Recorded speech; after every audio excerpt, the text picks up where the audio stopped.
ప్రభుకి పేట వందనాలండి. మరి ఆదివారం రోజున ప్రభు ఈ విధంగా మరి అవకాశం ఇచ్చినందుకు ప్రభుకు వందనాలు. కూడేసిన ప్రతి ఒక్క బిడ్డకు వందనాలండి. ఆన్లైన్లో చూస్తున్న ప్రతి ఒక్క బిడ్డకు వందనాలండి. మరి ఆదివారం రోజున మనము చిన్న వాక్యం ధ్యానించుకుని మరి ప్రార్థన చేసుకుని ఆరాధించుకుని దేవుని స్తుతించుకుని మరి దేవుని చేసిన మేళ్ళకే దేవుణ్ణి గణపరిచి దేవుని నామానికి మహిమగంత చెల్లించుకుంటూ మరి చిన్న వాక్యం ధ్యానం చేసుకుందాము. ఈరోజు మనము మార్కు 7వ అధ్యాయం 1 నుంచి 23 వచనాలు చూసుకుందామండి. మరి అందరం కూడా మన మనసులు సిద్ధపరచుకుని మరి ఏకీవించి ముందుకు సాగుదాము. చిన్న ప్రార్థన చేసుకుని ప్రారంభించుకుందాం. పరలోకమందు మా తండ్రి ఘనమైన మన లెక్కలేని వందన స్తుతులు స్తోత్రాలను ప్రభు ఆదివారం రోజున నేను ఈ విధంగా నాయన వాక్య ధనం చేసుకునే అవకాశం దయచేసి మీకే వందనంతని ఆది నుంచి అంతవరకు మీరే తోడుని సాయం తెచ్చండి.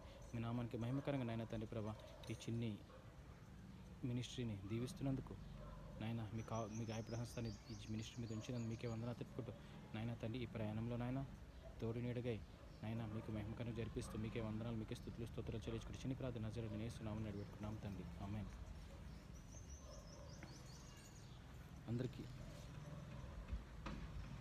అందరికీ శుభాలండి. మరి ముందుగా సుందరుడు అతిశయుడు అనే పాట పాడుకుని మనం ప్రారంభించుకుందాము. గట్టిగా హల్లెలూయా చెప్పుకుందామా. ప్రభు యేసుకి హల్లెలూయా హల్లెలూయా. సుందరుడా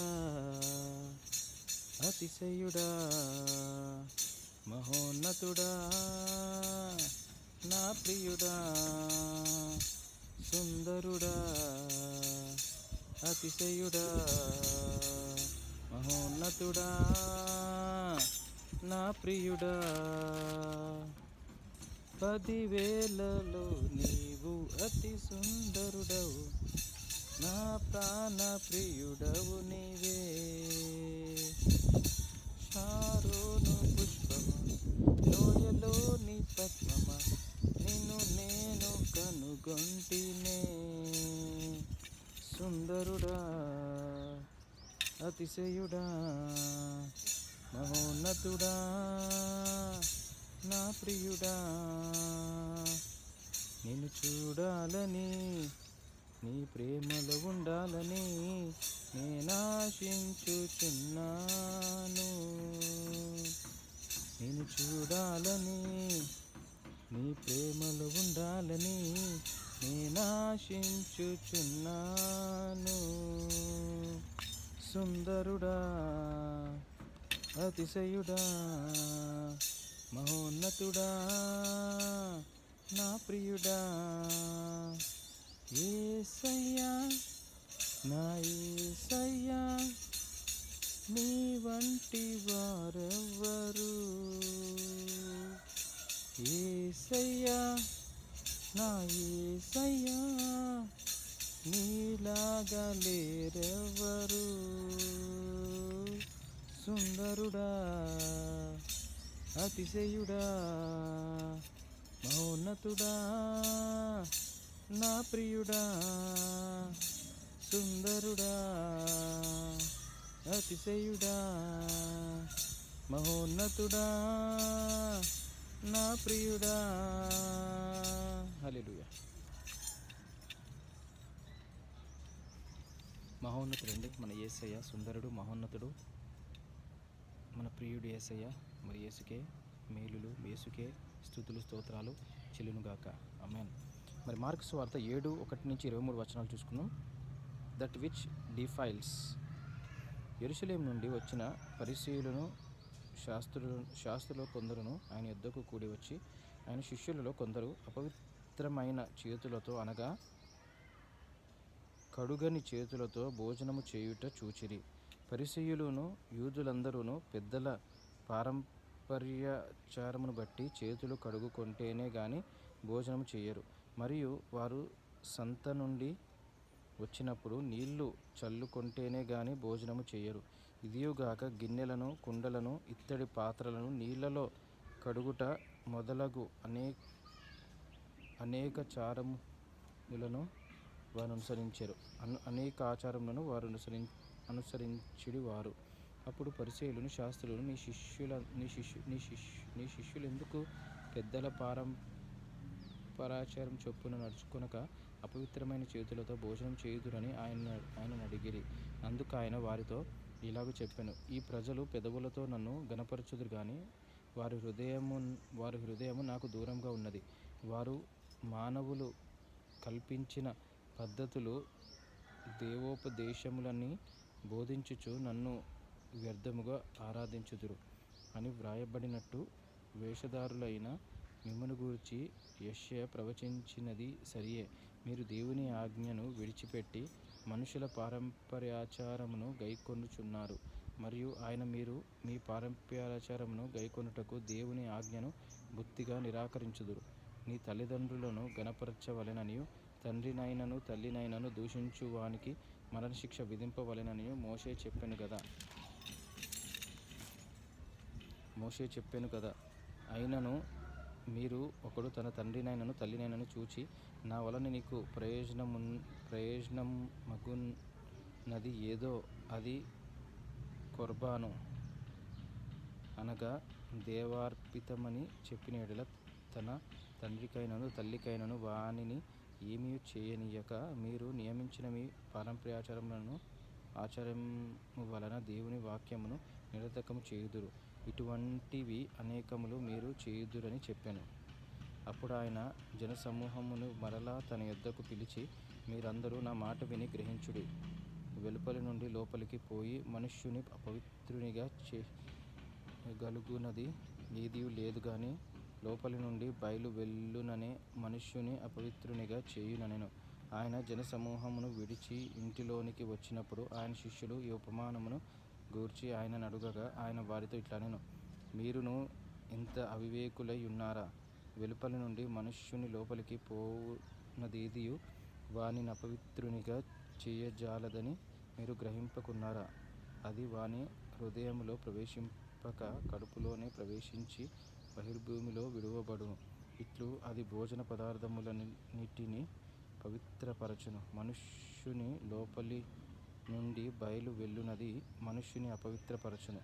లోపలి నుండి అనగా మనుష్యుల హృదయంలో నుండి దురాలోచనలు, జారత్వమును, దొంగతనమును, నరహత్యలను, వ్యభిచారములను, లోభములను, చెడుతనములను, కృత్రిమమును, కామవికారమును, మత్సరమును, దేవదూషణయు, అహంభావమును, అవివేకమును వచ్చును. ఈ చెడ్డవన్నీయు లోపలిలో నుండి బయలువెళ్ళి మనుష్యుని అపవిత్రపరచునని ఆయన చెప్పాను. ఆమేన్. ఆమేన్. సో ఇక్కడ మనం చూసుకున్నట్లయితే అండి, మనం ఈరోజు టాపిక్ వచ్చేసి ఏదైతే అపవిత్రపరుస్తుంది, మన టాపిక్ దట్ విచ్ డిఫైల్స్. అంటే ఇక్కడ ఏమైందంటే యెరూషలేము నుండి వచ్చిన పరిసయ్యులు శాస్త్రులను కొందరు ఆయన వద్దకు వచ్చాను. ఆయన వద్దకు పరిసయ్యులు శాస్త్రులు అందరూ కూడా ఆయన యేసుని వద్దకు కూడి వచ్చి ఆయన శిష్యులలో కొందరు అపవిత్రమైన చేతులతో అనగా కడుగని చేతులతో భోజనం చేయటం చూచారు. అంటే చేతులు కడుక్కుండా భోజనం చేయడం చూశారంట యేసు ప్రభు శిష్యులను. పరిసయ్యులు, సద్దుకేయులు, శాస్త్రులు అందరూ కూడా. పరిసయ్యులు యూదులందరూ పెద్దల పారంపర్యాచారం బట్టి చేతులు కడుక్కుంటేనే కానీ భోజనం చేయరు. అంటే పరిసయ్యులు యూదుల ఆచారం ప్రకారంగా మేమందరం చేతులు కడుక్కుంటే భోజనం చేయము, కానీ మీ శిష్యులు ఎందుకు చేతులు కడుక్కోకుండా భోజనం చేస్తున్నారని చెప్పి యేసు ప్రభు వద్దకు వచ్చారంట. కూడి వచ్చారంట. వచ్చి మరియు వారు సంత నుండి వచ్చినప్పుడు నీళ్లు చల్లుకుంటేనే కానీ భోజనం చేయరు. ఇదిగాక గిన్నెలను, కుండలను, ఇత్తడి పాత్రలను నీళ్ళలో కడుగుట మొదలగు అనేక ఆచారములను వారు అనుసరించేది వారు. ఇలాంటి చాలా ఇట్లా నీళ్ళు చల్లుకోవడం కానీ, పాత్రలు కడగడం కానీ, గిన్నెలు కడగడం కానీ అన్నీ అనుసరించేవారు. అప్పుడు పరిసయ్యులను, శాస్త్రులను, నీ శిష్యులు ఎందుకు పెద్దల ఆచారాలు ఇవన్నీ ఎందుకు మీ శిష్యులు ఫాలో అవ్వట్లేదు,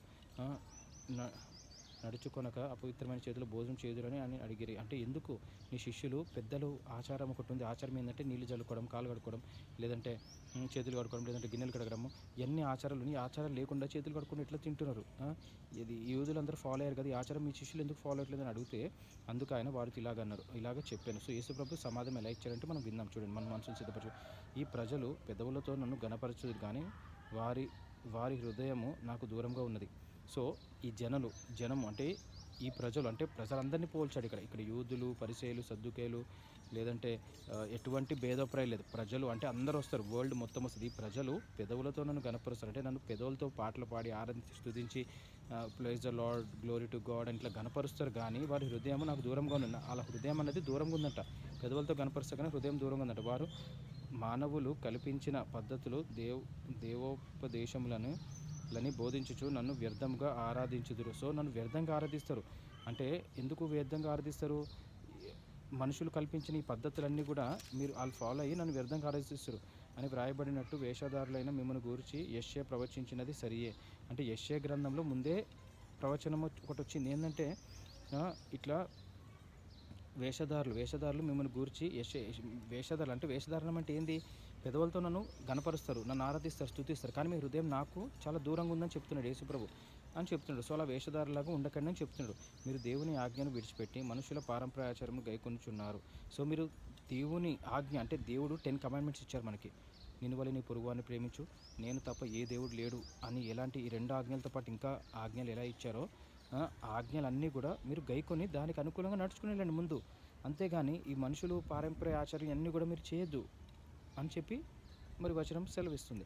మరియు ఆయన మీరు మీ పారంపర్య ఆచారంను గైకొనుటకు దేవుని ఆజ్ఞను బొత్తిగా నిరాకరించుదురు. సో ఈ ఆచారాలన్నీ అంటే నీళ్ళు జల్లుకోవడం కానీ, గిన్నెలు కడుక్కోవడం కానీ, చేతులు కడుక్కుని అన్ని ఆచారాలు పాటిస్తున్నప్పుడు మీరు ఏం చేస్తున్నారంటే నన్ను బొత్తిగా నిరాకరిస్తున్నారు. అంటే దేవుని యేసుప్రభుని నిరాకరిస్తున్నారు. నీ తల్లిదండ్రులను గణపరచవలెనని తల్లినైనను దూషించువానికి మరణశిక్ష విధింపవలెనని మోషే చెప్పును కదా. సో తల్లిదండ్రులు గణపరచాలని మీకు మోషే చెప్పలేదా? వాళ్ళని సన్మానించాలని మోషే చెప్పలేదా? సన్మానించకపోతే వాళ్ళని దూషిస్తే మీకు ఇబ్బందులు కలుగుతాయని మోషే చెప్పలేదా? ఆజ్ఞ లేదా అని ఇక్కడ అడుగుతున్నారు. చెప్పారు కదా అని యేసుప్రభు అడుగుతున్నారు. అయినను మీరు ఒకడు తన తల్లినైనను చూచి నా వలన నీకు ప్రయోజనం మగున్నది ఏదో అది కోర్బాను అనగా దేవార్పితమని చెప్పిన ఎడల తన తండ్రికైనను తల్లికైనను వానిని ఏమీ చేయక మీరు నియమించిన మీ పారంపర్య దేవుని వాక్యమును నిరర్ధకము చేయుదురు. సో తల్లి మాట తండ్రి మాట మీరు వినండి, కానీ పారంపర్యాచార్య అన్నీ కూడా ఫాలో అవ్వకండి అని చెప్తున్నారు. ఇటువంటి అనేకములు మీరు చేయుదురని చెప్పాను. అప్పుడు ఆయన జనసమూహమును మరలా తన యొద్దకు పిలిచి మీరందరూ నా మాట విని, సో మళ్ళీ యేసుప్రభు జనులందరినీ తన యొద్దకు పిలిచి అక్కడ వచ్చిన కూడిన జనందరూ మళ్ళీ పిలిచి మీరందరూ నా మాట విని గ్రహించుడి. సో నా మాట విని ఒకసారి గ్రహించుకోండి, ఒక్కసారి ఆలోచించండి. ఏంటంటే వెలుపల నుండి లోపలికి పోయి మనుష్యుని అపవిత్రునిగా చేయగలునది ఏదీ లేదు కానీ. సో ఏం చెప్తున్నానంటే యేసుప్రభు నా మాట ఒక్కసారి వినండి, నా మాట ఒకసారి గ్రహించండి. ఏంటంటే వెలుపల నుంచి అంటే బయట నుంచి లోపలికి పోయి మనుషుని అపవిత్రునిగా చేయగలుగునేది ఏదీ లేదు కానీ. అంటే బయట నుంచి లోపలికి ఏదైతే వెళ్తుందంటే ఫుడ్, ఫిజికల్గా ఫుడ్ కానీ, స్వీట్లు కానీ, కేక్ కానీ, బేకరీ ఐటమ్స్ కానీ, ఏ ఐటమ్స్ అని ఏదైనా ఫుడ్ ఫిజికల్గా బయట నుంచి లోపలికి వెళ్తున్నది అది ఏది అపవిత్రపరచదంట. మనిషిని ఏది అపవిత్రపరచదు, కానీ లోపల నుండి వెళ్ళునవే మనుషుని అపవిత్రునిగా చేయును నేను. సో బయట నుంచి లోపలికి వెళ్ళే ఏ ఐటమ్స్ కూడా ఫుడ్ కానీ, డ్రింక్స్ కానీ, కూల్ డ్రింక్స్ కానీ, వాటర్ కానీ ఏది అపవిత్రపరచదు, కానీ లోపల నుంచి బయటకు వస్తాయి చూడండి. అంటే మనిషి లోపల కొన్ని ఉన్నాయంట థింగ్స్, కొన్ని అపవిత్ర పరిచే కొన్ని థింగ్స్ ఉన్నాయి. అవి ఏందో మనం ముందు చూద్దాం ఆగండి. సో వెలుపల నుండి లోపలికి పోయినవి మనిషిని చేయగలగ ఏదీ లేదు కానీ లోపల నుండి బయలు వెళ్ళినవి మనిషిని అపవిత్రునిగా చేయును నేను. ఆయన జనసమూహమును విడిచి ఇంటిలోనికి వచ్చినప్పుడు ఆయన శిష్యులు ఉపమానము గూర్చి ఆయన అడుగగా, అంటే అప్పుడు జనసమూహం ఇది చెప్పేసిన తర్వాత ఒకసారి మాట అనేది గ్రహించండి అని చెప్పి ఆ మాట చెప్పేసి యేసుప్రభు ఇంట్లోనికి వెళ్ళిపోయాడు. ఇంట్లోనికి వెళ్ళిపోయినప్పుడు అప్పుడు శిష్యులు ఆయన ఎద్దుకు వచ్చి ఆయన శిష్యులు ఈ ఉపమానము గురించి మాకు కొంచెం క్లియర్గా ఎక్స్ప్లెయిన్ చేయండి అని చెప్పగానే యేసుప్రభు ఏమని చెప్తున్నాను, ఆయన వారితో ఇట్లా నేను మీరును ఇంత అవివేకులై ఉన్నారా. సో ఇంత అవివేకం ఎలా ఉన్నారు మీరు? శిష్యుల్ని క్వశ్చన్ చేస్తున్నారు యేసుప్రభు. క్వశ్చన్ చేసిన తర్వాత వెలుపల నుండి మనుష్యుని లోపలికి పోవునది ఏది వాని అపవిత్రునిగా చేయగలదని మీరు గ్రహింపకున్నారా. అంటే మనుషుని బయట నుంచి లోపలికి వెళ్ళేది ఏది కూడా అపవిత్రునిగా చేయదని మీరు మీరు గ్రహింపుకున్నారా అంటే గ్రహించుకున్నట్లేదా? ఎందుకు గ్రహించుకున్నట్లేదు మీరు? అది వాని హృదయంలో ప్రవేశింపక కడుపులోనే ప్రవేశించి, అంటే ఇప్పుడు బయట నుంచి తిన్న ఫుడ్ ఏదైనా కానీ తన హృదయంలోకి వెళ్ళదు. అది ఫుడ్ అన్నది ఏదైనా ఐటమ్స్ కడుపులోకి వెళ్ళి మళ్ళీ బహిర్భూమికి బయటకు వచ్చేస్తాయి. సో దానివల్ల మనిషిని ఏమి అపవిత్రపరచదు. అది వాని హృదయంలో ప్రవేశింపక హృదయంలోకి వెళ్ళదంట. అది మీరు ఏదైతే బయట నుంచి తింటారో ఫుడ్ కానీ, డ్రింక్స్ కానీ, కూల్ డ్రింక్స్ కానీ, వాటర్ కానీ ఏదైనా అది అపవిత్రపరచవు కానీ అది వాని హృదయంలో ప్రవేశింపక కడుపులోనే ప్రవేశించి బహిర్భూమి విడువబడును. ఇట్లు అది భోజన పదార్థములన్నిటినీ పవిత్రపరచును. సో ఇవన్నీ కూడా భోజన పదార్థాలన్నీ కూడా పవిత్రపరుస్తుంది. కానీ మనుషుని లోపల నుండి బయలు వెళ్ళున్నది మనుషుని అపవిత్రపరచు. అంటే మనుషుని లోపల నుంచి బయటకు వస్తాయి చూడు, అయ్యి మనుషుని అపవిత్రపరుస్తాయంట. లోపల నుంచి బయటకు ఏమొస్తాయి చూసుకుందాం.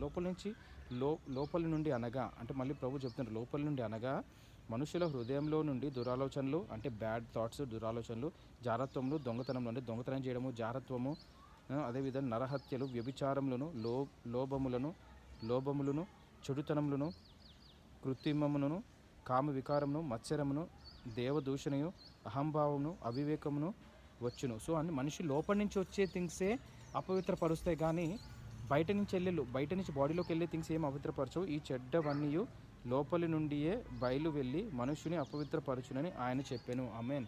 సో ఇక్కడ మనం చూసుకున్నట్లయితే ఏదైతే అపవిత్రపరుస్తుందని మన టాపిక్ చూసుకున్నట్టయితే పరిసయ్యులు, సిద్దుకాయలు, ఫారిసీలు వీళ్ళందరూ వచ్చి ఏం మాట్లాడుతారంటే, ప్రభువా మరి వీళ్ళు చేతులు కడుక్కోవట్లేదు, నీళ్లు జల్లుకోవట్లేదు, మరి ఈ గిన్నెలు కడుక్కోవట్లేదు, ఏమి ఇట్లా ఒక ఆచారం ఉంది, యూదుల ఆచారం, ఆ ఆచారాన్ని ఎందుకు ఫాలో అవ్వట్లేదు అని యేసుప్రభుని క్వశ్చన్ చేస్తారండి. యేసుప్రభుని క్వశ్చన్ చేయగానే యేసుప్రభు తన శిష్యులను మరి ఇక్కడ చూసుకున్నట్లయితే ఆయన అపవిత్రమైన చేతులతో ఇట్లా భోజనం చేస్తున్నారు అని, కానీ అందుకు ఆయన వారితో ఇలాగ చెప్పినప్పుడు ఆయన వాళ్ళందరికీ ఒకసారి ఆన్సర్ ఏం చెప్తారంటే, మనిషి హృదయం ఈ ప్రజలందరూ పెదవులతో నన్ను స్తుతిస్తూ ఆరాధిస్తారు, కానీ వారి హృదయం నాకు దూరంగా ఉంది. మనుషులు కల్పించిన పద్ధతులు దేవోపదేశంలోని బోధించుచు నన్ను వ్యర్థంగా ఆరాధించుదురు. సో ఇలాంటి ఆచారాలు వల్ల నన్ను వ్యర్థంగా ఆరాధిస్తారు. ఎందుకంటే ప్రజలందరూ కూడా నోటితో వాళ్ళు పలుకుతున్నారు, కానీ వాళ్ళ హృదయం నాకు చాలా దూరంగా ఉందని చెప్తారు. దాని తర్వాత ఎక్స్ప్లెయిన్ చేస్తా, శిష్యులకి ఎక్స్ప్లెయిన్ చేస్తారు. ఏమని చెప్పంటే, తల్లిని ఎలా అయితే సన్మానిస్తామో అన్న ఆజ్ఞలు ఉన్నాయి. ఆజ్ఞలు గైకోరండి చాలు. ఇలాంటి ఆచారాలు ఏం ఫాలో అవ్వకండి. ఆజ్ఞలు, దేవుడు 10 ఆజ్ఞలు ఇచ్చారు బైబిల్లో, 10 కమాండ్మెంట్స్. ఆ కమాండ్మెంట్స్ ఫాలో అవ్వండి, అంతే చాలని చెప్పి తండ్రిని సన్మానించమని చెప్పారు. అదేవిధంగా మీరందరూ వెలుపల నుంచి లోపలికి వెళ్ళేది మిమ్మల్ని అపవిత్రపరుస్తారు మీరు అంటున్నారు. వెలుపల నుంచి వెళ్ళే ప్రతిదీ కూడా మీరు తిన్నారు కదా, ఫుడ్ ఐటమ్స్ అన్నీ కూడా బయటకు వచ్చేస్తాయి. మళ్ళీ ఏదో ఒక బహిర్భూమిలో ఏదో ఒక రూపంలో బయటకు వచ్చేస్తాయి. కానీ లోపల నుంచి బయటకు వచ్చేది ఉన్నాయి చూడండి, కొన్ని అయ్యి అపవిత్రపరుస్తాయి మనిషిని అని చెప్పి, అప్పుడు వాళ్ళు దీనికి ఉపమానం రీతికి ఎక్స్ప్లెయిన్ చేయమని మన శిష్యులు అడిగితే అప్పుడు శిష్యులకి ఎక్స్ప్లెయిన్ చేస్తా యేసుప్రభు. అదేవిధంగా ఏమేమి వస్తాయి లోపల నుంచి బయటకు? లోపల నుండి అనగా మనుష్యుని హృదయంలో నుండి దురాలోచనలు అంటే థాట్స్, మన చెడు ఆలోచనలు, జారత్వము, దొంగతనం చేయడం, జారత్వము, నరహత్య చేయడం, వ్యభిచారం చేయడము, కామ వికారమును, మత్సరము, కామరు, దేవదూషణ అంటే దేవుని దూషించుట, అహంభావం ఉంటుంది, అవివేకమును, వచ్చుడు, ఇవన్నీ కూడా లోపల నుంచి బయటకు వస్తే ఈ అపవిత్రపరుస్తాయి మనిషిని. అంతే తప్ప మీరు ఇలాంటి ఆచారాలు ఫాలో అవడం వల్ల ఏం అపవిత్రపరచమని చెప్పి ప్రభు క్లియర్గా ఎక్స్ప్లెయిన్ చేసి శిష్యులకి, అప్పుడు ఈ చెడ్డవన్నీ లోపల నుండే బయలు వెళ్ళి మనుషుని అపవిత్రపరచునని ఆయన చెప్పాను. సో అప్పుడు యేసుప్రభు ఏ లోపల నుంచి వచ్చి బయట అపవిత్రపరుస్తాయని చెప్పి మరి ఎక్స్ప్లెయిన్ చేశారు శిష్యులకి. సో మనం ఈ వచనాల నుంచి ఏం నేర్చుకుంటామంటే, మనకు కూడా మన బయట నుంచి తినే ఫుడ్లు ఏవి కూడా అపవిత్రపరచమండి, మన లోపల నుంచి వచ్చే బయటకు వచ్చే థింగ్సే అపవిత్రపరుస్తాయి. సో మనల్ని మనము పరిశీలించుంటూ కదా ఈ వాక్యాన్ని మనం క్షుణ్ణంగా ధ్యానించుకుని ఈ వారమంతట్లో ఈ వచనాలన్నీ కూడా ఈ 7వ అధ్యాయం 1 నుంచి 24, 23 వచనాలు ఈ వారమంతా ధ్యానించుకుని మరి మన లోపల ఏమేమైతే ఉన్నాయో మరి వాక్యంలో రాసినట్టు ఎన్ని మరి అపవిత్రపరిచే ఏవైతే ఉన్నాయో అవన్నీ మన లోపల నుంచి వస్తాయి. కాబట్టి లోపల ఉన్న అపవిత్రపరిచే థింగ్స్, మత్సరము, దొంగతనము, నరహత్య, చెడుతనమును, జారత్వం, లోభములు, అదేవిధంగా మనుషుల హృదయం, కామ వికారము, మత్సరము, దేవదూషణ, అహంభావం, ఇవన్నీ అవివేకం, ఇవన్నీ లోపల నుంచి వస్తాయి. ఇవన్నీ మనలో ఉంటే మనల్ని మనం సరి చేసుకుని దేవుని నామాన్ని మహిమపరిచే విధంగా మన జీవితాన్ని సరిదిద్దుకుని మనం ముందుకు సాగుదాం. చిన్న ప్రార్థన చేసుకుని ముగించుకుందాం. పరలోకమందు మా తండ్రి, గమ్యం లెక్కలేని వందనాస్తుతులు, స్తోత్రాలను ప్రభావ ఈ ఆధారం రోజున ఈ విధంగా ప్రార్థన చేసుకునే అవకాశం దయచేసి మీకు వందనాలు తండ్రి. ఆది నుంచి ఎంతవరకు తోడున్నది మీకు వందనాలు తండ్రి. మార్పు 7:1 నుంచి 23 వచనాలు చూసుకున్నాం తండ్రి. మరి ఏ అయితే అపవిత్రపరుస్తాయో మరి క్లియర్గా ఎక్స్ప్లెయిన్ చేశారు తండ్రి. బయట నుంచి తిన్న ఫుడ్ ఇవన్నీ అపవిత్రపరిచి లోపల నుంచి వచ్చాయని చెప్పారు తండ్రి. మరి మాలో ఏమైతే ఇప్పుడు రాసిన వచనాల ప్రకారంగా ఉన్నాయో అన్నీ కూడా తీసివేసి మంచి ఆలోచన దయచేసి స్థిరపరిచి బలపరిచి ఈ వారమంతట్లోకి ఈ వచనాలను ధ్యానించుకొని మీ నామానికి మహిమకరంగా మా జీవితాలను సరిదిద్దుకుని ముందుకెళ్ళి కృపంచ కోరుకుంటూ మీకే మహిమకంతా చెల్లించుకుంటూ చిన్ని ప్రార్థన నజరేయుడైన యేసు నామమున వేడుకుంటాం తండ్రి. ఆమెను అందరికీ shalom. Have great day. Thank you.